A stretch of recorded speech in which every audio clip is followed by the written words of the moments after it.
이분을 내쫓으시면 안 됩니다. 고인의 유언에 따라 오늘부터 한서윤 씨가 해성바이오의 최대 의결권자입니다. 전 남편 이민재의 장례식장을 찾은 한서윤은 유족에게 모욕당한 채 쫓겨날 위기에 처한다. 그 순간 검은 상복을 입은 강태준 회장이 나타나 그녀가 해성바이오의 최대 의결권자라고 선언한다. 죽기 전까지 자신을 외면했다고 믿었던 남자가 왜 모든 결정권을 남겼는지 서윤은 이해할 수 없다. 그러나 유 원장에는 그녀가 알지 못했던 이혼의 진실과 해성가의 운명을 뒤흔들 비밀이 숨겨져 있었다. 장례 지도사의 손이 한서윤의 팔에 닿으려던 순간 낮고 단호한 목소리가 빈소를 갈랐다. 이분을 내쫓으시면 안 됩니다. 고인의 유언에 따라 오늘부터 한서윤 씨가 해성바이오의 최대 의결권자입니다. 울음소리와 조문객들의 속삭임이 동시에 떠졌다. 검은 정장을 입은 강태준이 향냄새 가득한 통로 끝에 서 있었다. 그의 뒤에는 법무법인 변호사 2명과 서류 가방을 든 비서가 따르고 있었다. 이민재의 어머니 이혜라는 영정 앞에서 천천히 몸을 일으켰다. 강 회장, 지금 무슨 망발을 하는 거죠? 태준은 흔들림 없이 대답했다. 고인의 유언을 전달하는 중입니다. 혜란의 얼굴이 차갑게 굳었다. 저 여자는 민재와 이혼했어요. 유족이 아닙니다. 그러자 태준이 한 걸음 안으로 들어왔다. 법적으로 유족이 아닌 것과 유언에 따른 수익자인 것은 별개의 문제입니다. 서윤은 자신의 팔을 붙잡으려던 사람을 뿌리치며 그를 노려보았다. 그만하세요. 저는 아무것도 받으러 온 게 아니에요. 아니는 헤라는 기다렸다는 듯 날카롭게 쏘아붙였다. 들었죠? 제 발로 나가겠다는군요.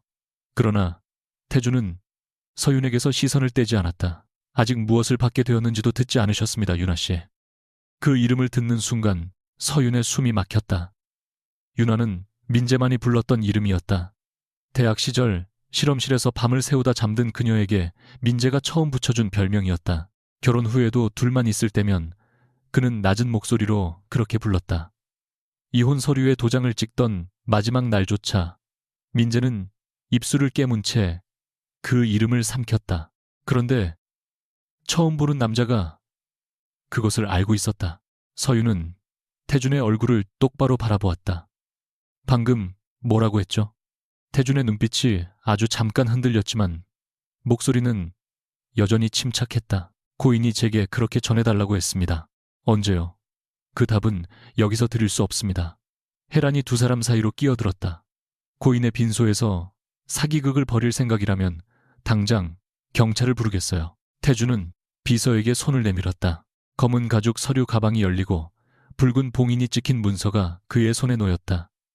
서울의 공증 절차를 거친 유언장 사본입니다. 원본은 지정된 법률 대리인이 보관하고 있습니다. 오늘은 상속이 확정되었다고 선언하러 온 것이 아니라 고인의 의사를 통지하러 왔습니다. 그는 문서를 혜란이 아닌 서윤에게 내밀었다. 받으십시오. 이민재 대표가 마지막까지 지키려 한 것은 돈이 아니라 당신의 결정권이었습니다. 서윤은 서류를 받지 않았다. 눈앞의 영정사진 속 민재는 결혼사진을 찍던 날처럼 잔잔하게 웃고 있었다. 사흘 전 사망 소식을 들었을 때도 그녀는 울지 못했다. 두 사람은 이미 2년 전에 남이 되었고 민재는 이혼 직후 자신을 몰아낸 가족의 뜻대로 경영권을 물려받았다.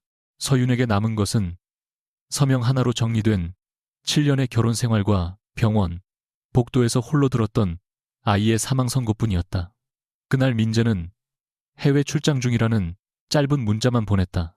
돌아온 뒤에도 그는 이유를 설명하지 않고 이혼 합의서를 내밀었다. 서윤은 그것이 그의 대답이라고 믿었다. 그런데 이제 죽은 남자가 다시 서류 한 장으로 그녀의 인생을 움직이려 하고 있었다. 민재 씨는 살아있을 때도 제게 설명하지 않았어요. 서윤이 메마른 목소리로 말했다. 죽은 뒤에 남긴 종이라고 달라질 건 없습니다. 태준은 문서를 내린 채 물었다. 정말 그렇게 생각하십니까? 유언장에 죄책감의 가격이라도 적혀 있나요? 아니요. 그의 대답은 너무 빨랐다. 그 문서에는 원래 당신 것이었던 권리가 적혀 있습니다. 그 말에 혜란의 손가락이 상복자락을 움켜쥐었다. 혜란의 장남이자 해성바이오 부사장인 이도진이 조문객들 사이에서 앞으로 나왔다. 그는 주변을 살핀 뒤 빈소 입구를 닫으라고 지시했다. 기자나 외부 조문객에게 이야기가 새어나가는 것을 막으려는 행동이었다. 강 회장님, 확인되지 않은 문서로 장례를 방해하면 세림신탁도 책임을 져야 할 겁니다. 태주는 닫히는 문을 바라보며 차갑게 웃었다. 제가 책임질 수 없는 문서를 들고 이곳에 왔다고 생각하십니까? 민재가 보유한 주식은 가족 승계 약정에 묶여 있습니다. 일반 주식은 그렇겠죠. 태준이 서류의 첫 장을 펼쳤다.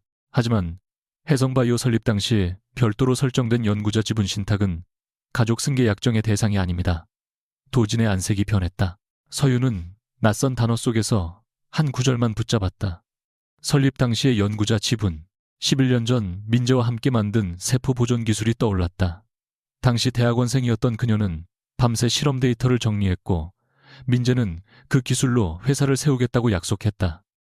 그러나 결혼이 결정되자 혜라는 며느리의 이름이 외부 투자 문서에 들어가서는 안 된다며 모든 절차를 회사가 처리하겠다고 했다. 서유는 가족이 된다는 말을 믿고 서명했다. 그 뒤로 자신의 연구가 어떤 권리로 바뀌었는지 확인한 적이 없었다. 그 지분은 오래전에 소각됐어요. 혜란의 목소리가 이전보다 낮아졌다. 태주는 서류 한쪽을 넘겼다. 소각된 것은 명목상 발행분입니다. 원권리자의 권리까지 사라진 것은 아닙니다. 이민재 대표는 그 사실을 확인한 뒤 자신의 의결권 일부를 같은 신탁에 추가했습니다. 거짓말이에요. 혜란이 말했다. 그러나 그 말은 분노보다 두려움에 가까웠다. 태주는 마지막 통지문을 읽었다. 한서윤 씨는 30일 이내에 신탁 의결권의 최종 관리인을 지정할 권리를 갖습니다. 지정 전까지 해당 의결권은 동결되며 경영권 변경과 합병 핵심 자산 매각에는 수익자의 사전 동의가 필요합니다. 도진이 참지 못하고 서윤에게 달려들 듯 다가왔다. 당신이 민재를 부추겼어. 이혼하고도 뒤에서 연락한 거야.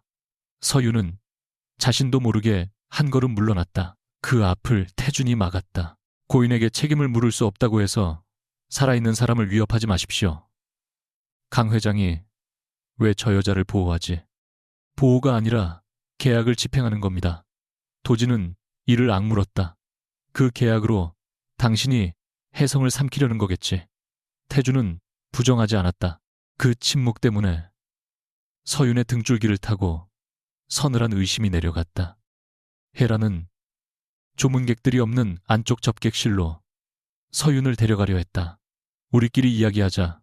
밖에 알려줘서 좋을 것 없는 일이야. 다정한 말투였지만 서윤은 그 목소리를 기억했다. 아이를 잃고 퇴원하던 날 혜라는 같은 목소리로 기자들 앞에서 울지 말라고 했다. 해성가의 며느리가 감정을 통제하지 못하는 모습을 보이면 주가에 영향을 준다는 이유였다. 서윤은 움직이지 않았다. 여기서 말씀하세요. 너는 이제 우리 가족이 아니야. 그래서 아까 저를 내쫓으셨잖아요. 그런데도 민재의 재산은 받겠다는 거니. 서윤은 마침내 태준의 손에 들린 문서를 받아들었다. 종이는 이상할 만큼 무거웠다. 첫 장 아래쪽에 적힌 작성일을 확인한 순간 손끝이 떨렸다. 유 원장은 민재가 죽기 며칠 전에 급히 만든 것이 아니었다. 이혼 판결이 확정되기 석 달 전 작성되어 있었다. 그때 민재는 이미 그녀에게 헤어지자고 통보한 상태였다. 왜 이 날짜예요? 서윤이 물었다. 태주는 대답하기 전에 혜란을 바라보았다. 이 대표는 이혼하기 전부터 자신에게 무슨 일이 생길 경우 한서윤 씨의 권리를 돌려주려 했습니다. 혜란이 황급히 말했다. 민재가 아팠던 모양이구나. 죄책감 때문에 제정신이 아니었던 거야. 태준의 표정이 차갑게 굳었다. 당시 고인은 건강했습니다. 빈소 안의 침묵이 더욱 짙어졌다. 서윤은 작성일 아래에 있는 민재의 서명을 바라보았다. 수없이 보았던 필체였다. 회계 끝이 조금 오른쪽으로 올라가는 습관까지 똑같았다. 그 옆에는 영상 기록과 별도 진술서가 존재한다는 문구가 적혀 있었다. 다만 영상은 장례 절차가 끝난 뒤 모든 상속 관계인이 참석한 자리에서만 공개하도록 되어 있었다. 서윤은 고개를 들었다. 영상에는 뭐가 들어있죠? 저도 전부 보지 못했습니다. 태준이 대답했다. 당신이 모른다는 말을 믿으라고요. 믿으라고 요구하지 않겠습니다. 오기는 직접 확인할 기회를 버리지 말라는 겁니다. 당신은 민재 씨와 무슨 관계였어요? 태준은 잠시 영정사진을 바라보았다. 대학 시절 친구였고 몇 년 동안은 적이었습니다. 도진이 비웃었다. 민재가 가장 경계했던 사람이면서 친구였다고 태준은 그를 무시한 채 서윤에게 말했다. 그가 죽기 한 달 전 저를 찾아왔습니다. 자신에게 시간이 많지 않다고 했습니다. 서윤의 눈동자가 흔들렸다. 공식 발표에는 갑작스러운 심장마비라고 적혀 있었다. 혜라는 즉시 말을 잘랐다. 강 회장, 더 이상 근거 없는 이야기는 용납하지 않겠어요. 그 순간 서윤은 혜란이 슬픔보다 어떤 사실의 노출을 더 두려워하고 있음을 깨달았다. 서윤은 영정 앞으로 천천히 걸어갔다. 처음 도착했을 때 혜란은 그녀가 향을 올리는 것조차 막았다. 이제 누구도 앞을 가로막지 못했다. 서윤은 향에 불을 붙이고 2번 절한 뒤 사진 속 민재를 오래 바라보았다. 당신은 끝까지 비겁하네요. 목소리가 떨렸지만 눈물은 나오지 않았다. 살아있을 때 해야 할 말을 죽은 다음에 듣게 만들었으니까. 그녀는 국화 한 송이를 내려놓다가 영정 옆 유품함이 비어있다는 것을 알아차렸다. 직원에게서 민재가 결혼 반지를 마지막까지 보관했다는 말을 들었기에 적어도 그 반지가 있을 것이라 생각했다. 혜라는 서윤의 시선을 알아차리고 냉정하게 말했다. 찾는 게 있다면 포기해. 내 물건은 없어. 반지는 어디 있죠? 민재가 진작 버렸겠지. 그때 뒤에 있던 늙은 집사가 무심코 고개를 들었다가 혜란과 눈이 마주치자 황급히 시선을 내렸다. 짧은 움직임이었지만 서윤은 놓치지 않았다. 태준 역시 그 반응을 지켜보고 있었다. 그는 아무 말 없이 검은 명함을 서윤에게 건넸다. 뒷면에는 다음날 오전 10시 세림신탁 본사라는 글씨가 적혀 있었다. 오시면 신탁 원장과 고인의 별도 진술서를 확인할 수 있습니다. 가지 않을 겁니다. 서윤은 명함을 돌려주려 했다. 태준은 받지 않았다. 그 결정도 자료를 본 뒤에 하십시오. 제가 거절하면 어떻게 되죠?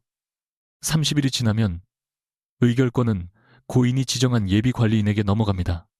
도진이 곧바로 물었다. 그게 누굽니까? 태준은 서윤을 바라보며 대답했다. 강태준 접니다. 빈소에 다시 파문이 일었다. 서윤의 표정이 차갑게 식었다.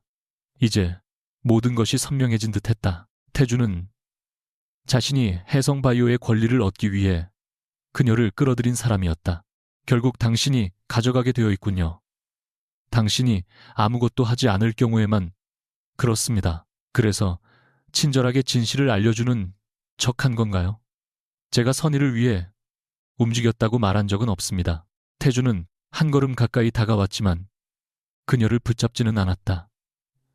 하지만 오늘 당신을 내쫓으려 한 사람들과 제 목적이 다르다는 사실만은 기억하십시오.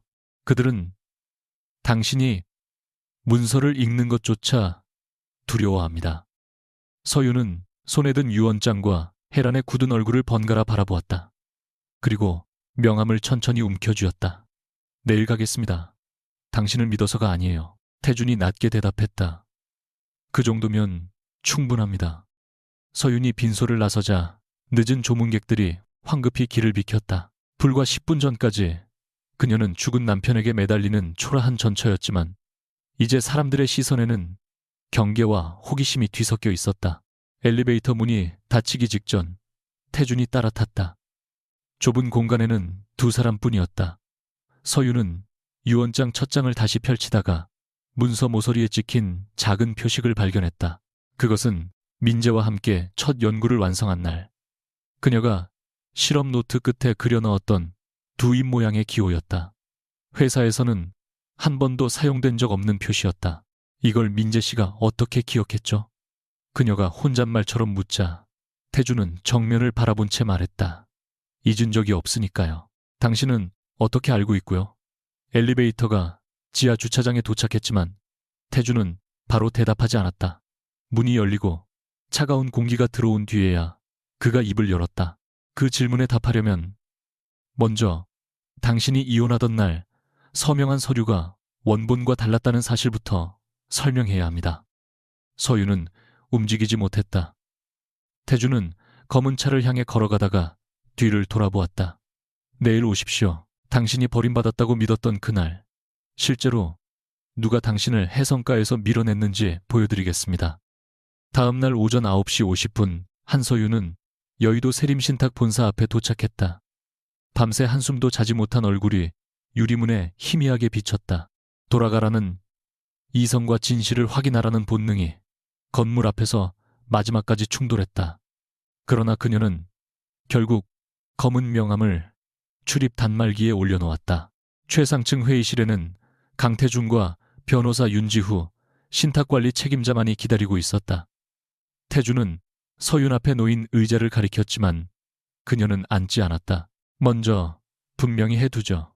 제가 여기 온 건 상속을 받아들이기 위해서가 아닙니다. 태준은 준비된 서류처를 밀어놓으며 대답했다. 알고 있습니다. 당신에게 의결권을 넘기러 온 것도 아니고요. 그것도 알고 있습니다. 그런데 왜 이렇게 여유롭죠? 태준은 그녀의 충혈된 눈을 잠시 바라보았다. 한서윤 씨가 자료를 끝까지 읽으면 적어도 해성가가 원하는 결정은 하지 않을 테니까요. 서윤은 비웃듯 입꼬리를 올렸다. 그러면 당신에게 유리하겠죠. 그럴 수도 있습니다. 그는 선의를 가장하지 않았다. 그 정직함이 오히려 서윤을 불편하게 했다. 태준이 신탁 원장의 첫 장을 펼쳤다. 그곳에는 그녀가 한 번도 본 적 없는 이름이 적혀 있었다. 최초 연구권자 한서윤. 원장은 11년 전 해성바이오의 전신인 작은 연구법인이 설립되던 시점부터 기록되어 있었다. 당시 회사에는 자본도 생산시설도 없었고 민재가 확보한 투자금과 서윤이 개발한 세포 보존 배양법이 전부였다. 태주는 문서에 표시된 항목을 짚었다. 이민재 대표는 투자자에게 경영 지분을 주는 대신 핵심 기술을 제공한 연구자에게 의결권을 보장하는 조항을 넣었습니다. 그 연구자가 당신이었습니다. 서윤은 낡은 계약서에 찍힌 자신의 서명을 바라보았다. 기억 속에서 같은 날의 장면이 되살아났다. 민재는 결혼을 약속하며 서류가 많으니 믿고 서명해달라고 했고, 헤라는 앞으로 며느리가 될 사람이 남편과 지분을 다투는 모양새는 좋지 않다며 자리를 재촉했다. 저는 이런 조항을 설명받은 적이 없어요. 그날 서명한 계약서에는 있었습니다. 하지만 회사에 제출된 등본에서는 수익자 이름이 가려졌습니다. 누가 가렸죠? 태주는 대답 대신 정정 내역을 보여주었다. 변경 요청자는 당시 해성그룹 전략실장이었고 승인란에는 해란의 직인이 찍혀 있었다. 서윤은 손끝으로 그 흔적을 따라갔다. 태준이 조용히 덧붙였다. 권리가 사라진 것이 아니라 당신이 존재하지 않는 것처럼 관리됐던 겁니다. 서윤은 의자를 뒤로 밀며 일어났다. 민재 씨도 알고 있었나요? 태준은 잠시 침묵하다가 다른 문서를 꺼냈다. 처음에는 몰랐다고 주장했습니다. 3년 전 내부 감사를 통해 발견했다고 했습니다. 3년 전이라면 우리가 아직 부부였을 때예요. 그렇습니다. 그런데 왜 제게 말하지 않았죠? 태준은 답을 서두르지 않았다. 당시 이 대표는 권리 복구를 준비하면서 가족이 알게 되면 당신을 공격할 거라고 판단했습니다. 그래서 지분을 신탁으로 옮기고 수익자를 비공개로 유지했습니다. 서윤의 웃음에는 분노가 묻어났다. 보호한다는 명목으로 제 권리를 또 숨긴 거네요. 그게 그의 가장 큰 실수였습니다. 당신은 알고도 도왔고요. 처음부터 안 것은 아닙니다. 태주는 민재가 죽기 한 달 전 자신을 찾아와 원장을 맡겼다고 설명했다. 그러나 서유는 그의 말을 그대로 믿을 수 없었다. 민재 씨가 당신을 적으로 여겼다면서 왜 마지막 일을 맡겼죠? 제가 혜성가의 압력에 굴복하지 않을 사람이기 때문입니다. 그리고 혜성바이오를 원하기 때문이겠죠. 태주는 시선을 피하지 않았다. 맞습니다. 이 회사가 지금 방식으로 운영되도록 둘 생각은 없습니다. 그 순간 서유는 그가 자신을 돕는 사람인지 더 위험한 포식자인지 판단할 수 없었다. 변호사 윤지우는 신탁의 구조를 간단히 설명했다. 서윤에게 현금이나 주식이 즉시 지급되는 것이 아니라 신탁에 묶인 의결권을 누가 관리할지 결정하는 권한이 주어졌다는 내용이었다. 그녀가 본인을 관리인으로 지정할 수도 있고 가족이나 외부 전문가에게 맡길 수도 있었다. 아무 결정도 하지 않으면 민재가 정한 예비 관리인인 태준에게 권리가 넘어간다. 서윤은 문서 끝까지 읽은 뒤 물었다. 제가 직접 맡으면 어느 정도의 책임이 생기죠? 합병과 자산 매각뿐 아니라 안전 관련 예산과 핵심 기술 이전에도 동의가 필요합니다. 윤 변호사가 대답했다. 단순히 배당만 받는 자리가 아닙니다. 태준이 서윤 앞으로 혜성바이오의 최근 보고서를 밀었다. 일부 공장은 생산 지연과 부채 문제를 겪고 있었고 도지는 핵심 연구 부문을 해외 자본에 넘기는 방안을 추진하고 있었다. 그것이 성사되면 서윤의 기술로 만들어진 연구소가 가장 먼저 매각될 상황이었다. 그래서 이도진 부사장이 장례식에서 그렇게 당황한 거군요. 서윤이 중얼거렸다. 태주는 고개를 끄덕였다. 당신의 동의 없이는 계약을 마무리할 수 없습니다. 당신은 그 계약을 막고 회사를 가져오려는 거고요. 저는 부실 경영진을 교체하려 합니다. 선택은 당신이 합니다. 태주는 다른 서류처를 열었다. 이번에는 이혼 당시 작성된 합의서 두 부가 나란히 놓였다. 왼쪽은 서윤이 보관해온 사본이었고 오른쪽은 민재가 신탁에 맡긴 원본이었다. 재산 분할을 포기하고 향후 회사에 어떠한 권리도 주장하지 않는다는 조항까지는 같았다. 그러나 마지막 장의 문장이 달랐다. 서윤의 사본에는 모든 권리관계를 종결한다고 적혀 있었지만 원본에는 연구자로서 발생한 권리와 신탁 수익권은 이혼의 영향을 받지 않는다고 명시되어 있었다. 두 장 모두 그녀의 서명이 찍혀 있었다. 말도 안 돼요. 서윤은 자신의 서명을 번갈아 확인했다. 저는 한 번만 서명했어요. 윤 변호사가 종이의 압인과 제본 흔적을 가리켰다. 서명 당시에는 원본 내용이 들어 있었지만 한서윤 씨에게 전달된 사본은 마지막 장이 교체된 것으로 보입니다. 누가 바꿨죠? 당시 절차를 담당한 사람이 확인돼야 합니다.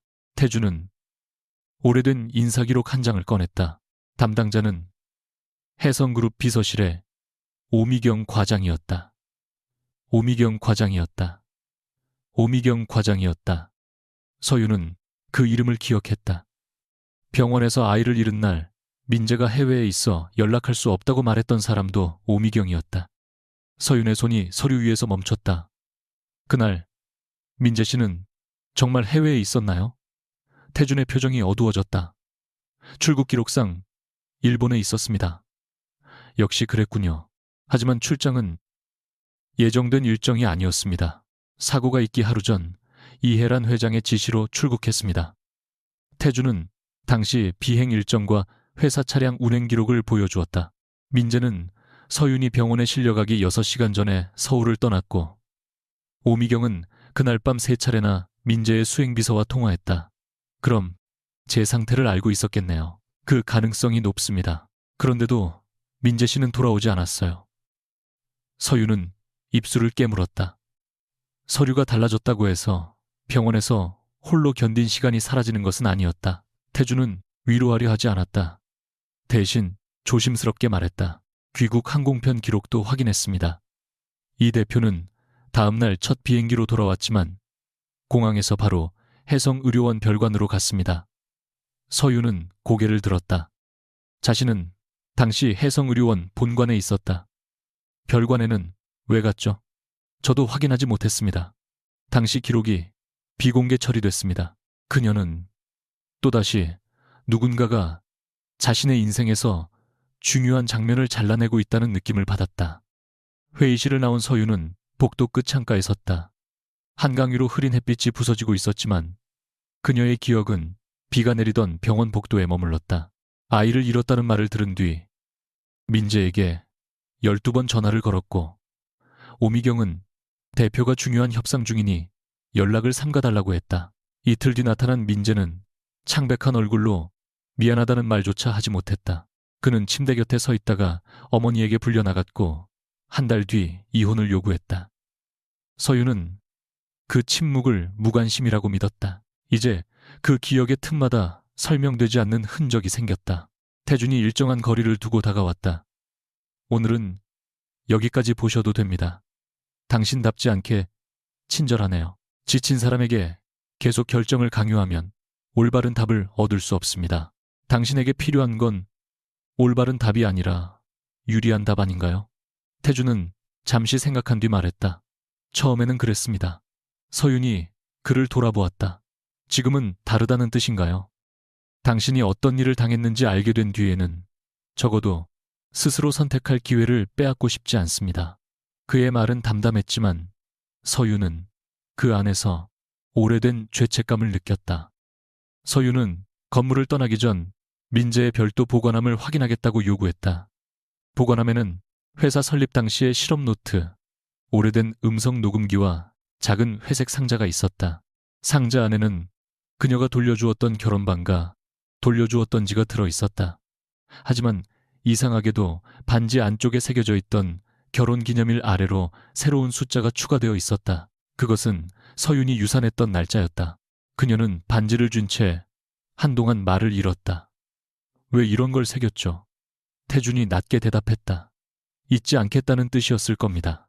잊지 않았다면 왜 저를 혼자 뒀어요? 서윤의 목소리가 처음으로 무너졌다. 태준은 손을 뻗다가 멈췄다. 대신 주머니에서 손수건을 꺼내 탁자 위에 놓았다. 그 질문은 이 대표의 영상에서 직접 확인해야 합니다. 서윤은 눈물을 닦지 않았다. 회색 상자 아래에는 접힌 쪽지 한 장이 있었다. 민재의 필체로 짧은 문장이 적혀 있었다. 미경 씨를 원망하지 마. 그 사람도 누군가를 지키려 했어. 서윤은 즉시 고개를 들었다. 오미경은 지금 어디 있죠? 윤 변호사가 답했다. 이혼 절차가 끝난 직후 회사를 그만뒀고 현재 연락이 끊긴 상태입니다. 그때 태준의 비서가 다급히 보관실 문을 열었다. 해성바이오 측이 신탁 효력에 대한 가처분을 신청했고 서윤이 판단 능력을 상실했다는 취지의 의료 자료까지 제출했다는 보고였다. 서윤은 자신의 이름이 적힌 서류를 받아들었다. 아이를 잃은 뒤 받았던 상담 기록 일부가 동의 없이 첨부되어 있었다. 헤라는 그녀의 가장 고통스러운 시간을 이용해 의결권을 빼앗으려 하고 있었다. 태준의 눈빛이 싸늘하게 변했다. 이 자료를 누가 제공했는지 바로 확인해. 그러나 서윤은 서류를 덮으며 말했다. 아니요. 먼저 오미경 씨부터 찾을 겁니다. 상대가 법적 절차를 시작했습니다. 지금은 대응이 우선입니다. 제가 미쳤다고 주장하도록 두세요. 숨으면 그들의 말이 사실처럼 보일 뿐이니까. 그녀는 결혼 반지를 회색 상자에 다시 넣지 않고 손에 쥐었다. 오미경 씨가 누구를 지키려 했는지 확인하겠습니다. 민재 씨인지 해란 회장인지 아니면 다른 사람인지. 바로 그 순간 윤 변호사의 휴대전화가 울렸다. 발신 번호는 표시되지 않았다. 전화를 받은 그의 얼굴이 굳어졌다. 상대는 떨리는 여성의 목소리로 한마디만 남겼다. 한소윤 씨가 이혼한 날 서명한 원본을 제가 가지고 있어요. 하지만 강태준 회장에게는 절대 보여주면 안 됩니다. 윤지후 변호사는 통화를 스피커로 전환하려 했지만 상대는 곧바로 전화를 끊었다. 발신지를 추적해보니 서울역 인근의 공중전화였다. 강태준은 비서에게 주변 CCTV와 교통기록을 확인하라고 지시했으나 한소윤이 그의 말을 가로막았다. 오미경 씨가 당신에게 보여주지 말라고 했어요. 그 사람이 오미경이라는 증거는 없습니다. 목소리를 기억해요. 병원에서도 이혼하던 날에도 들었으니까. 태준은 그녀의 확신을 부정하지 않았지만 혼자 만나게 둘 생각도 없어 보였다. 서윤은 결혼 반지를 주머니에 넣고 태준을 똑바로 바라보았다. 당신이 따라오면 그분은 나타나지 않을 겁니다. 함정일 수도 있습니다. 그렇다면 제가 감당할게요. 지금 당신은 혜성가가 가장 경계하는 사람입니다. 그래서 또 제 대신 결정하겠다는 건가요? 그 말에 태준의 입이 다물렸다. 그는 민재가 보호라는 이름으로 서윤의 선택권을 빼앗았다고 비판했다. 그런데 자신도 똑같은 행동을 하려 하고 있었다. 잠시 후 태준은 검은 명함 뒷면에 번호 하나를 적어 건넸다. 위험하다고 느껴지면 이 번호로 전화하십시오. 위치 추적도 경호도 하지 않겠습니다. 서윤은 명함을 받으며 차갑게 말했다. 그 약속을 지키는지부터 지켜보죠. 그날 오후 오미경에게서 다시 연락이 왔다. 약속 장소는 서대문구의 오래된 성당이었다. 서윤이 성당 뒤편 작은 기도실에 들어서자 짙은 남색 코트를 입은 중년 여성이 맨 뒤 의자에서 일어났다. 10년 가까이 혜성가의 지시를 전달하던 단정한 비서의 모습은 사라지고 없었다. 오미경은 손가락을 떨며 서윤에게 고개를 숙였다. 죄송합니다. 너무 늦었습니다. 서윤은 인사를 받지 않았다. 제가 아이를 잃던 날 민재 씨에게 연락했나요? 미경의 눈에 눈물이 차올랐다 했습니다. 수행 비서에게도 알렸고 이 대표님과 직접 통화도 했습니다. 서윤의 얼굴에서 핏기가 사라졌다. 우리만 그런데 왜 저에게는 연락이 닿지 않았다고 했죠? 이혜란 회장님이 그렇게 말하라고 지시했습니다. 민재 씨는 왜 돌아오지 않았고요? 돌아왔습니다. 수술이 끝난 다음 날 아침에요. 미경은 가방에서 낡은 출입증 기록을 꺼냈다. 민재는 공항에서 곧바로 병원 별관에 도착했지만 혜란의 지시로 서윤이 있는 본관에 가지 못했다. 별관에는 민재의 아버지이자 당시 혜성그룹 명예회장이 응급 입원해 있었다. 같은 날 두 가족이 동시에 무너지고 있었던 것이다. 명예회장은 당시 혜성바이오의 분식 회계와 임상자료 은폐 정황을 발견한 뒤 혜란과 크게 충돌했다. 그는 민재에게 내부 자료를 넘기려다 뇌출혈로 쓰러졌고 혜란은 아들의 귀국 직후 선택을 강요했다. 아버지의 치료와 회사의 생존을 지키려면 서윤과 이혼하고 연구자 지분 문제에서 손을 떼라는 것이었다. 미경은 그날 별관 복도에서 오간 대화를 녹음한 작은 장치를 꺼냈다. 잡음 사이로 혜란의 목소리가 들렸다. 네가 지금 본관으로 가면 서윤이는 네 아버지와 함께 공범으로 몰릴 거야. 그 아이의 연구 기록에 문제가 있었다고 발표하면 끝나는 일이야. 이어 민재의 쉰 목소리가 흘러나왔다. 서윤이는 아무것도 몰라요. 그러니까 떠나보내. 내 곁에 있는 한 계속 이용당할 테니까. 녹음은 민재가 무언가를 벽에 내던지는 소리와 함께 끊겼다. 서윤은 의자 가장자리를 붙잡았다. 민재가 자신을 버렸다고 믿은 날, 그는 아버지와 아내 가운데 한 사람을 선택하라는 협박을 받고 있었다. 그러나 이해할 수 있는 사정이 생겼다고 해서 그의 선택이 용서되는 것은 아니었다. 그는 결국 어머니의 말을 따랐군요. 미경은 고개를 숙였다. 대표님은 잠시만 떨어져 있으면 모든 것을 바로잡을 수 있다고 믿었습니다. 미경이 내민 이혼합의서 원본에는 서윤의 연구권과 신탁 수익권을 보호하는 조항뿐 아니라 추가 문서가 붙어 있었다. 민재는 이혼 뒤 3년 안에 내부 문제를 정리하고 모든 사실을 서윤에게 직접 설명하겠다는 확인서를 작성했다. 그러나 혜라는 사본의 마지막 장을 바꾸고 미경에게 원본을 폐기하라고 명령했다. 왜 버리지 않았죠? 서윤이 물었다. 미경은 한참 망설이다가 자신의 휴대전화에서 어린 남자의 사진을 보여주었다. 제 아들이 혜성바이오 임상시험에 참여했다가 심각한 부작용을 겪었습니다.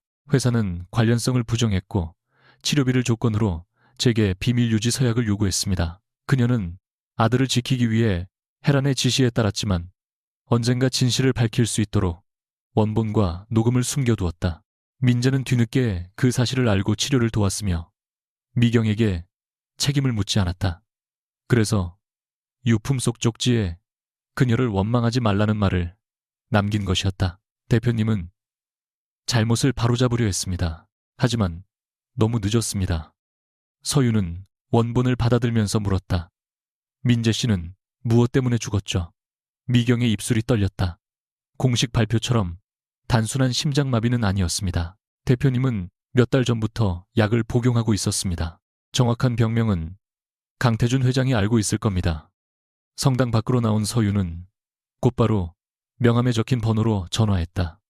태준은 첫 신호가 끝나기도 전에 받았다. 어디십니까? 제가 위험한지 묻지도 않네요. 당신 목소리를 들으면 알 수 있습니다. 민재 씨의 병명이 뭐였죠? 전화기 너머로 긴 침묵이 흘렀다. 서유는 그것만으로 대답을 알아차렸다. 알고 있었군요. 태준은 성당 근처의 조용한 찻집에서 만나자고 했다. 20분 뒤 모습을 드러낸 그는 평소와 달리 수행원도 데려오지 않았다. 서유는 녹음기와 이혼합에서 원본을 탁자 위에 내려놓았다. 민재 씨는 언제부터 아팠어요? 태준은 더 이상 피하지 않았다. 8개월 전 심근병증 진단을 받았습니다. 수술을 권유받았지만 회사 상황이 안정될 때까지 미뤘습니다. 그런데 유언장은 이혼하기 전 작성됐어요. 처음 유언장을 만든 이유는 병이 아니라 위협 때문이었습니다. 병을 알게 된 뒤 내용을 보완했습니다. 왜 제게 알리지 않았죠? 이 대표가 원하지 않았습니다. 서유는 헛웃음을 흘렸다. 두 남자가 합의하면 제 인생에서 무엇이든 숨겨도 되는 모양이군요. 태준은 비난을 받아들이듯 시선을 내렸다. 그는 민재와 대학 시절 같은 창업 동아리에서 만났다고 말했다. 태준의 아버지는 세림신탁의 내부감사 책임자였고 혜성그룹의 부당한 지분 이전을 문제 삼았다가 비리 당사자로 몰려 모든 직책을 잃었다. 그 자료에 서명한 사람이 젊은 시절의 민재였다. 민재는 어머니가 준비한 문서라는 이유로 내용을 제대로 확인하지 않았지만 그 서명 하나로 태준의 아버지는 평생 오명을 안고 살았다. 이후 두 사람은 친구에서 적이 되었다. 나는 혜성바이오가 무너지는 것을 보고 싶었습니다. 태준이 처음으로 감정을 드러냈다. 민재가 신탁 원장을 들고 찾아왔을 때도 그걸 이용해 경영권을 빼앗을 생각부터 했습니다. 서유는 그의 눈을 피하지 않았다. 그래서 예비 관리인이 된 거군요. 그렇습니다. 민재 씨는 당신의 목적을 몰랐나요? 알았습니다. 자신이 죽으면 나와 혜성가가 충돌할 것이고 그 사이에 당신이 선택할 시간을 벌 수 있다고 판단했습니다. 서유는 씁쓸하게 말했다. 죽기 직전까지 사람을 장기판의 말처럼 움직였네요. 당신도 다르지 않고요. 태준은 민재가 마지막으로 자신을 찾아왔던 날의 일을 털어놓았다. 창백한 얼굴의 민재는 혜성바이오가 해외 자본에 넘어가면 은폐된 임상자료도 함께 사라질 것이라고 말했다. 그는 서윤의 영구권을 복구하고 피해자들을 보상하려 했지만 도진과 혜란이 먼저 합병을 추진하고 있었다. 민재는 태준에게 신탁을 맡기며 단 하나의 조건을 걸었다. 서윤에게 모든 자료를 보여주되 어떤 선택도 강요하지 말라는 것이었다. 그러나 태준은 장례식 직전까지도 일부 자료를 숨겼다. 무엇을 숨겼죠? 서윤이 묻자 그는 혜성바이오 인수 검토 보고서를 꺼냈다. 세림신탁과 태준의 계열사는 이미 도진과 비밀 협상을 진행했고 서윤이 나타나지 않았다면 합병 후 연구 부문을 분리 인수할 계획이었다. 오미경이 그를 믿지 말라고 한 이유였다. 서윤은 보고서 마지막 장에서 태준의 서명을 발견했다. 작성일은 민재가 죽기 이틀 전이었다.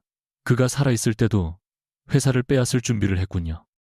당시에는 그것이 피해를 줄이는 유일한 방법이라고 판단했습니다. 당신의 판단은 늘 다른 사람의 삶보다 중요하네요. 태준은 변명하지 않았다. 맞습니다. 나는 결과가 오르면 과정에서 누군가의 선택을 제한해도 된다고 믿었습니다. 아버지가 희생된 뒤로는 더 그랬습니다. 그래서 저를 도와준 게 아니라 필요한 위치에 세운 거군요. 처음에는 그랬습니다. 처음이라는 말을 자꾸 쓰지 마세요. 지금 달라졌다는 증거는 없으니까. 서유는 이혼 합의서, 원본과 녹음기를 챙겨 일어났다. 태준도 따라 일어났지만 그녀의 앞을 막지 않았다. 혜성가가 오늘 오후 법원에 당신의 진료 기록을 추가로 제출할 겁니다. 혼자 대응하기 어렵습니다. 어렵다고 해서 당신 손을 잡진 않아요. 감정으로 결정하지 마십시오. 그 말에 서윤의 눈빛이 날카로워졌다. 바로 그 태도가 문제예요. 당신은 제 분노와 슬픔을 언제나 판단을 방해하는 감정으로 취급하죠. 하지만 제게는 그것도 진실의 일부예요. 태주는 아무 말도 하지 못했다. 서윤은 문을 열기 전 마지막으로 돌아보았다. 내일부터 신탁 관련 자료는 윤 변호사를 통해 받겠습니다. 강태준 회장과 개인적으로 만날 일은 없습니다. 찻집 문이 닫힌 뒤에도 태주는 오랫동안 그 자리에 서 있었다. 서윤은 곧장 해성바이오 본사로 향했다. 도망치면 판단 능력이 없다는 해란의 주장만 강화될 뿐이었다. 그녀는 로비에서 기자들에게 둘러싸였지만 유언이나 사생활에 관해서는 답하지 않았다. 대신 저는 제 이름으로 만들어진 기술과 그 기술 때문에 피해를 입은 사람들의 기록을 확인하러 왔습니다. 라고 분명히 말했다. 회의실에서 기다리던 헤라는 미경의 원본을 보자 처음으로 평정을 잃었다. 그 여자가 너를 만났구나. 서유는 녹음기를 탁자 위에 놓았다. 어머니라고 부르지는 않겠습니다. 하지만 한 가지는 묻고 싶어요. 민재 씨를 지키기 위해 저를 버린 건가요? 아니면 회사를 지키기 위해 아들까지 버린 건가요? 헤란의 얼굴이 굳었다. 그때 도진이 다급히 들어와 태준이 세림신탁 이사회에 예비관리인 지위를 포기하겠다는 서류를 제출했다는 소식을 전했다. 서유는 뜻밖의 행동에 흔들렸지만 곧 마음을 다잡았다. 헤라는 오히려 창백해진 얼굴로 중얼거렸다. 그 남자가 권리를 포기했다면 다른 걸 찾았다는 뜻이야. 그리고 서윤을 바라보며 낮게 말했다. 민재의 영상이 공개되기 전에 네가 반드시 알아야 할 게 있다. 그 아이가 마지막까지 숨긴 사람은 내가 아니라 강태준이야. 이해라는 회의실 문을 잠그고 서랍에서 오래된 사진 한 장을 꺼냈다. 사진에는 해성바이오의 전신연구소 앞에 선 젊은 민재와 서윤, 그리고 강태준의 아버지 강성호가 찍혀 있었다. 성호는 세림신탁의 감사 책임자이기 전에 초기 투자 계약을 설계한 사람이었다. 헤라는 사진을 탁자 위에 던지며 말했다. 네, 연구자 지분을 신탁에 넣자고 제안한 사람도 강성호였어. 하지만 투자금이 부족해지자 그 사람은 권리를 다른 회사에 넘기려 했지. 서유는 곧바로 믿지 않았다. 그 주장을 뒷받침할 자료가 있나요? 헤라는 성호의 서명이 찍힌 지분 이전 승인서를 내밀었다. 태주는 자기 아버지가 누명을 썼다고 말했겠지. 하지만 이 서류가 공개되면 세림신탁도 책임을 피하지 못해. 서유는 문서를 자세히 살폈다. 서명은 진짜처럼 보였지만 승인일이 이상했다. 당시 성호가 내부 감사에서 배제된 뒤의 날짜였다. 민재 씨는 왜 이걸 숨겼죠? 태준의 아버지가 아니라 내 지시로 작성된 문서라는 걸 알아냈기 때문이야. 헤라는 뜻밖에도 자신의 잘못을 인정했다. 민재는 강성호의 누명을 벗기면 태준이 복수를 멈출 거라 믿었어. 마지막까지 그 남자에게 진실을 말하지 못하게 한 사람은 바로 나였다. 헤라는 당시 회사를 지키기 위해 성호의 직인을 도용했다고 털어놓았다. 투자자들이 빠져나가면 연구소가 문을 닫고 수십 명의 직원이 거리로 나앉을 상황이었다. 그녀는 연구자 지분을 담보처럼 이용해 긴급 자금을 끌어왔고 문제가 드러나자 성호에게 책임을 떠넘겼다. 잘못인 줄 알았지만 회사를 살릴 다른 방법이 없었어. 서유는 차갑게 되물었다. 그 뒤에도 10년 넘게 다른 방법이 없었나요?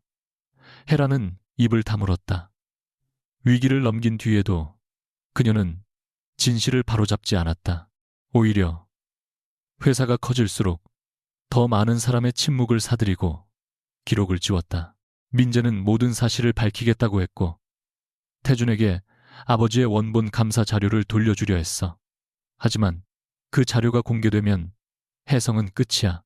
직원과 협력업체까지 무너져. 그래서 민재 씨를 협박하고 저를 내쫓았군요.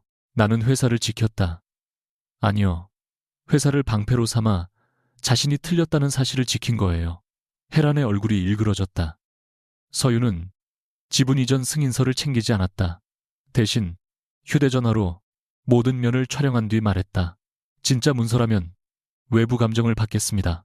또 조작된 서류라면 이번에는 누구에게도 책임을 떠넘기지 못할 겁니다. 다음 날 열리는 혜성바이오 임시이사회는 서윤의 의결권을 정지시키기 위해 소집된 자리였다. 도진 측은 그녀가 유산 후 장기간 정신과 치료를 받았고 전 남편의 죽음으로 판단력이 불안정해졌다고 주장할 예정이었다.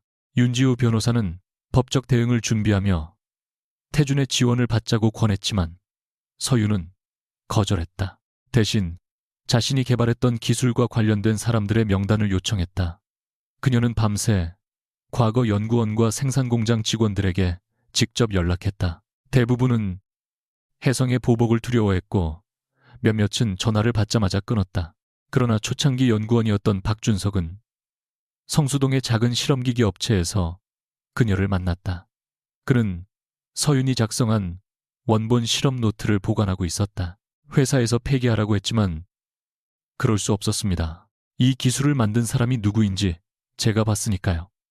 노트에는 서윤의 연구가 안전성 검증을 거치기 전 상용화되는 것을 반대했던 기록도 남아 있었다. 준석은 임상자료가 조작된 뒤 회사를 떠났다고 말했다. 이민재 대표도 나중에 알았습니다. 그때부터 내부 자료를 다시 모으기 시작했어요. 서윤은 자신이 몰랐던 민재의 시간을 처음으로 타인의 증언을 통해 마주했다. 서윤은 오미경의 아들과 같은 피해를 입은 시험 참여자들도 찾아갔다. 그들은 거액의 보상을 요구하지 않았다. 회사가 부작용 가능성을 인정하고 장기 치료를 보장해주길 바랐다. 한 피해자의 어머니는 서윤에게 오래된 안내문을 보여주었다. 문서 아래에는 연구 책임자인 서윤의 이름이 무단으로 사용되어 있었다. 그녀가 이미 연구소를 떠난 뒤 시행된 시험이었다.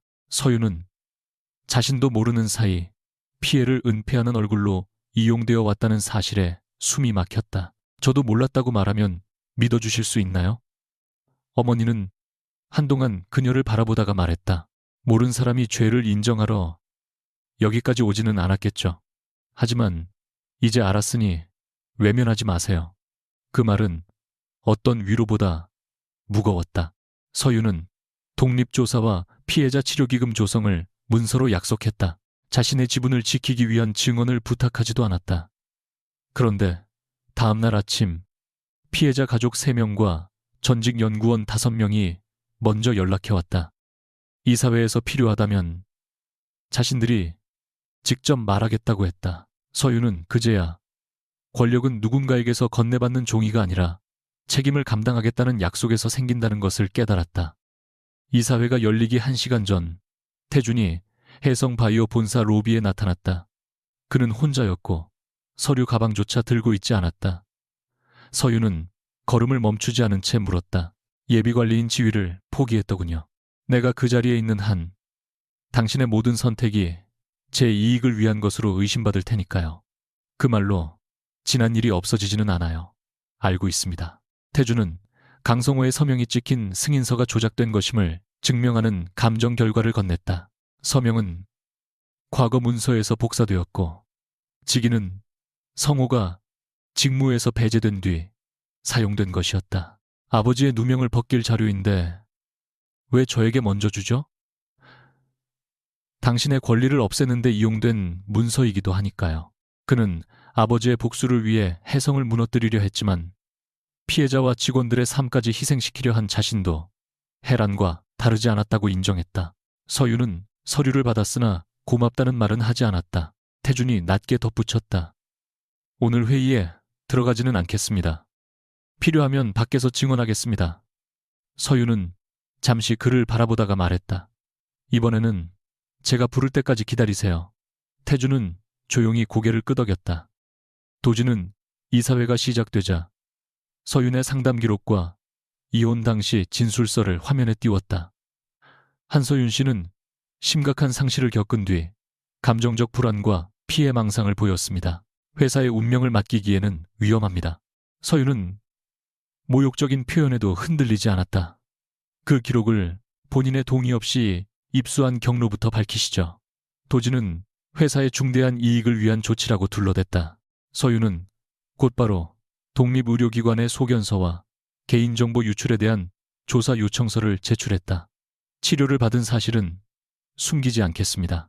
아이를 잃은 사람이 도움을 구했다는 이유로 판단 능력을 빼앗길 수는 없습니다. 몇몇 이사가 고개를 숙였다. 도지는 방향을 바꿔 그녀가 회사 경영을 모른다고 공격했다. 그러자 서윤은 원본 실험 노트와 무단으로 사용된 연구 책임자 서류를 화면에 띄웠다. 저는 경영을 모를 수 있습니다. 하지만 이 회사가 무엇을 숨기며 성장했는지는 이제 알고 있습니다. 회의실 밖에서 기다리던 전직 연구원과 피해자 가족들이 차례로 입장했다. 그들의 증언이 이어질수록 도진의 자신감은 무너졌다. 헤라는 마지막 수단으로 직원들의 생존을 내세웠다. 과거의 잘못을 모두 공개하면 투자금이 빠지고 공장이 멈출 거다. 정의를 위해 수천 명의 생계를 희생할 셈이냐? 서윤은 그 질문을 예상하고 있었다. 그녀는 일주일간 외부 회계사와 산업 전문가들에게 검토받은 회생안을 제출했다.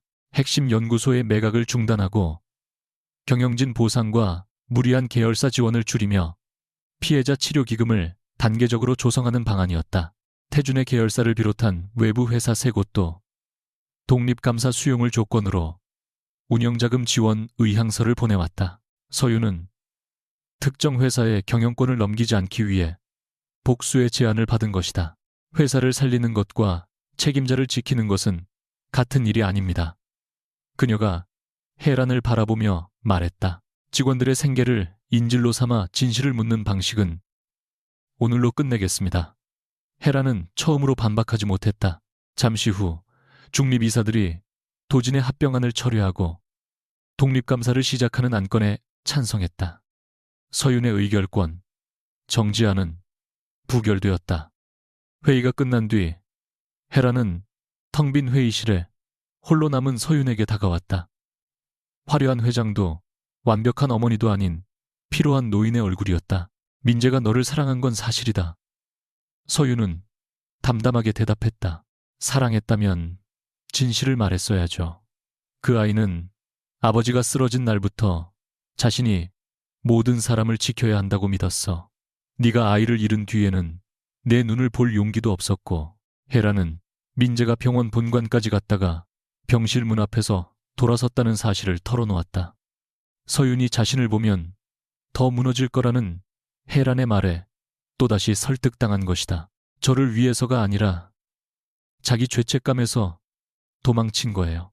그래, 그것이 그 아이의 비겁함이었다. 헤라는 처음으로 아들의 잘못을 인정했다. 이어 자신이 조작 지시와 임상자료 은폐에 대한 책임을 지고 회장직에서 물러나겠다고 말했다. 다만 민재의 마지막 영상만큼은 모든 가족이 함께 보게 해달라고 부탁했다. 서윤은 용서하지 않았지만 그 요청은 받아들였다. 그날 저녁 세림신탁에서 연락이 왔다. 이사회 결과로 유언 집행을 막던 가처분 사유가 약해졌고 다음 날 민재의 영상을 공개할 수 있다는 내용이었다. 영상 공개 뒤 서윤은 30일의 기한을 기다리지 않고 최종 관리인을 지정할 수 있었다. 건물 밖으로 나오자 태준이 약속대로 멀리 떨어진 차 옆에서 기다리고 있었다. 서윤이 다가가자 그는 결과를 묻지 않았다. 왜 아무 말도 안 하죠? 당신이 직접 말하고 싶을 때까지 기다리기로 했으니까요. 서윤은 잠시 침묵하다가 독립감사 안건이 통과됐다고 알려주었다. 태준의 얼굴에 희미한 안도감이 스쳤다. 잘하셨습니다. 당신 도움 없이 해냈다는 말을 듣고 싶지 않나요? 처음부터 그렇게 하셨어야 했습니다. 내가 너무 늦게 물러났을 뿐입니다. 서윤은 주머니에서 민재의 반지를 꺼내 바라보았다. 내일 영상이 공개되면 모든 것이 끝날까요? 태주는 고개를 저었다.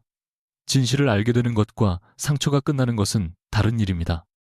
그때 윤 변호사가 전송한 영상 목록이 서윤의 휴대전화에 도착했다.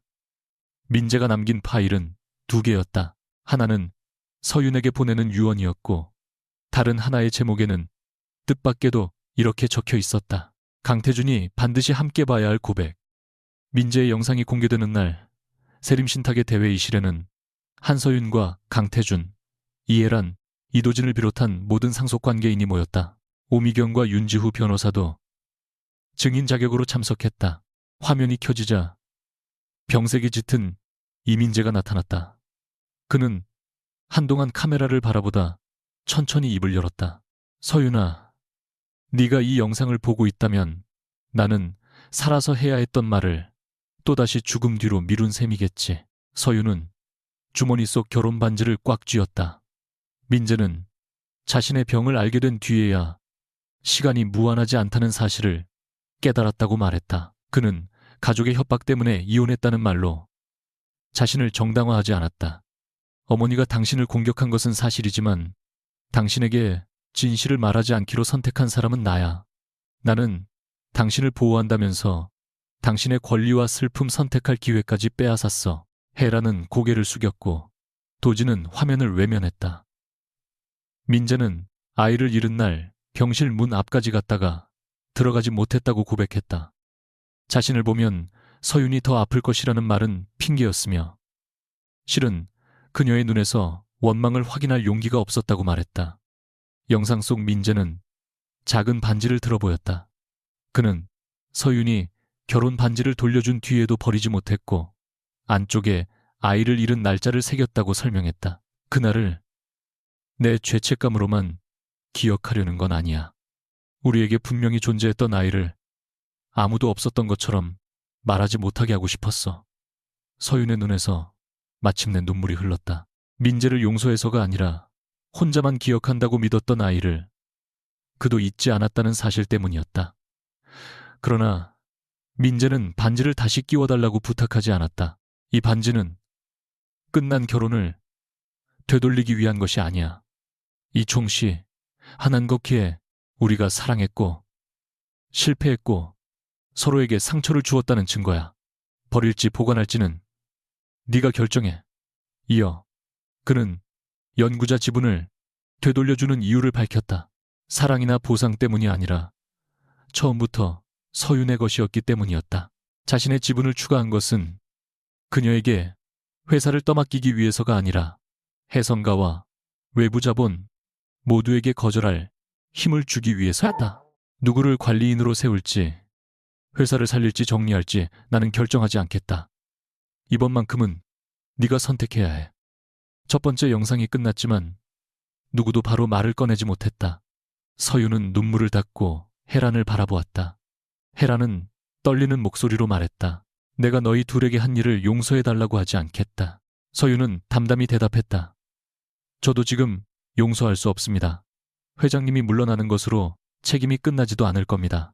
혜란은 내부 조사에 협조하고 자신이 보유한 일부 재산을 피해자 치료기금에 출연하겠다고 약속했다.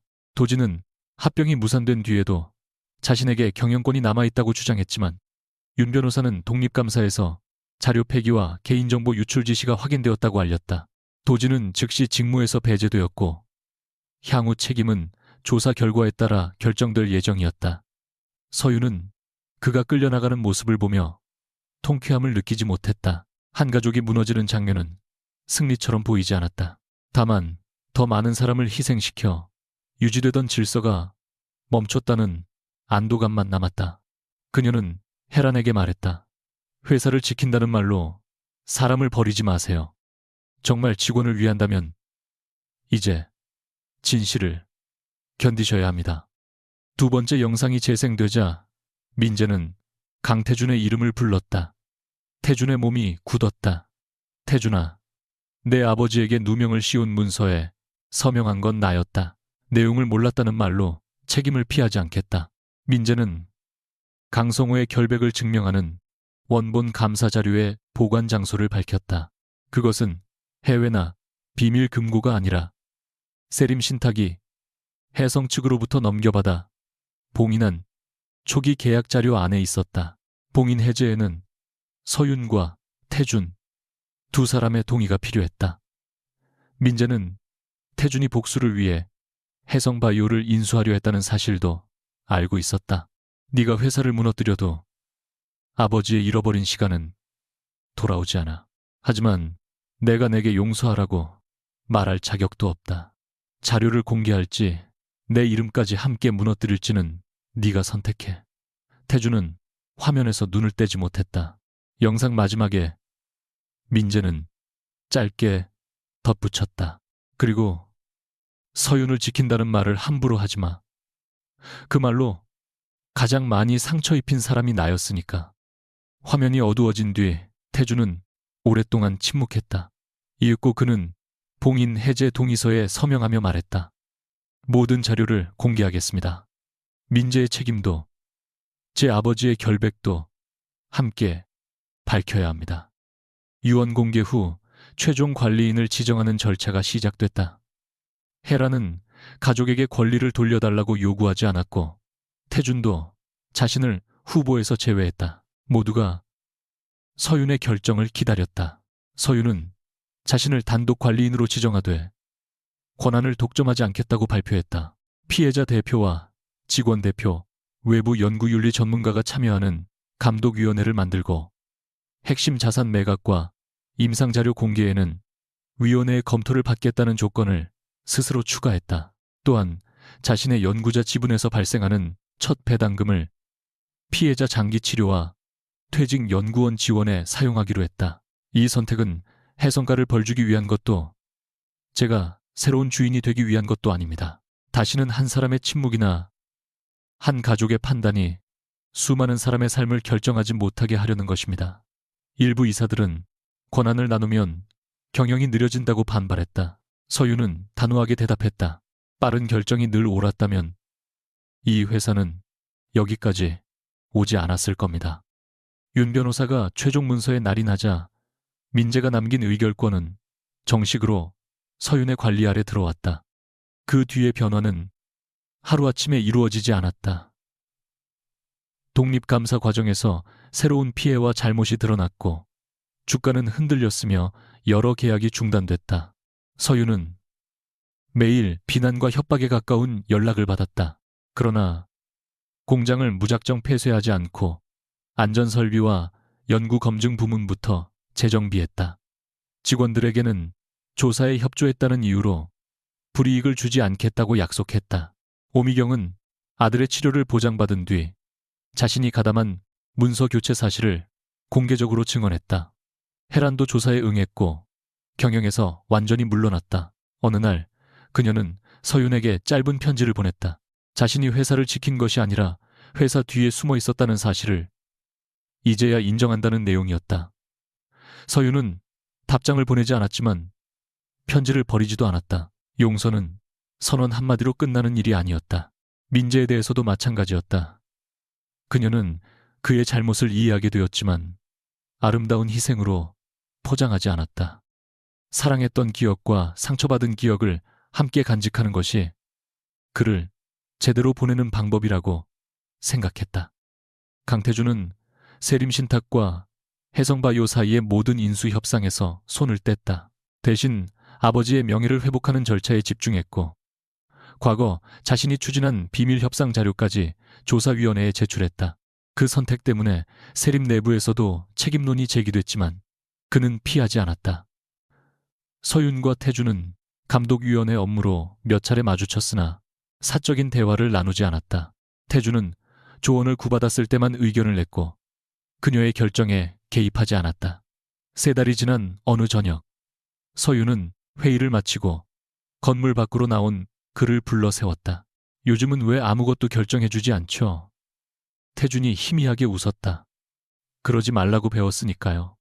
누구에게요? 당신에게. 서윤은 잠시 그를 바라보다가 따뜻한 차 한 잔을 내밀었다. 아버님 일은 어떻게 됐어요? 공식 기록이 정정됐습니다. 하지만 사과 한 번으로 끝낼 생각은 없습니다. 다행이네요. 두 사람은 처음으로 경영권이나 유언장이 아닌 서로의 하루에 관해 이야기했다. 민재의 죽음으로부터 1년이 되는 날, 서윤은 혼자 추모공원을 찾았다. 검은 상복 대신 밝은 회색 코트를 입고 그의 묘 앞에 흰 국화를 놓았다. 결혼 반지는 목걸이에 달아 가져왔지만 다시 손가락에 끼지는 않았다. 회사는 아직 엉망이에요. 당신이 생각한 것보다 훨씬 많은 문제가 남았어요. 그녀는 바람에 흔들리는 나무를 바라보며 조용히 말했다. 그래도 도망치지 않을게요. 당신을 위해서가 아니라 제 이름과 그 사람들을 위해서. 잠시 뒤 그녀는 목걸이에서 반지를 빼 작은 상자에 담아 묘 앞에 놓았다. 기억을 버리는 것이 아니라 더 이상 죄책감처럼 지니고 살지 않겠다는 선택이었다. 돌아서는 순간 멀리서 기다리던 태준이 보였다. 그는 따라오겠다고 한 적도, 옆에 서겠다고 요구한 적도 없었다. 서윤이 직접 함께 가달라고 부탁했기에 그곳에 와 있었다. 태준은 그녀가 가까이 오자 우산을 펼쳤다. 서윤은 우산 안으로 들어가기 전에 물었다. 오늘 저녁 시간 있어요. 업무 이야기입니까? 아니요. 이번에는 그냥 저녁이에요. 두 사람은 서두르지 않고 나란히 걸었다. 태준은 그녀의 손을 잡으려 하지 않았고 서윤도 새로운 사랑이라는 이름으로 오래된 상처를 덮으려 하지 않았다. 주차장에 도착했을 때 서윤이 먼저 손을 내밀었다. 태준은 놀란 듯 바라보다가 조심스럽게 그 손을 잡았다. 힘을 주지도 놓치지 않으려 움켜쥐지도 않은 따뜻한 손이었다. 한때 서윤은 장례식장에서 쫓겨나는 전처였고 누군가가 건넨 유언장 때문에 운명이 바뀌었다고 사람들은 말했다. 그러나 그녀의 삶을 바꾼 것은 종이 한 장이나 막대한 의결권이 아니었다. 자신에게서 빼앗긴 진실을 직접 확인하고 타인의 결정에 맡겼던 삶을 스스로 선택하기 시작한 순간이었다. 태준이 물었다. 어디로 갈까요? 서윤은 빗물 너머로 빛나는 서울의 거리를 바라보았다. 제가 정할게요. 태준은 미소를 지으며 고개를 끄덕였다. 그러십시오. 이번에는 누구도 그녀의 앞길을 대신 선택하지 않았다. 서윤은 자신의 손으로 새로운 방향을 가리켰고 두 사람은 같은 속도로 그 길을 향해 걸어갔다.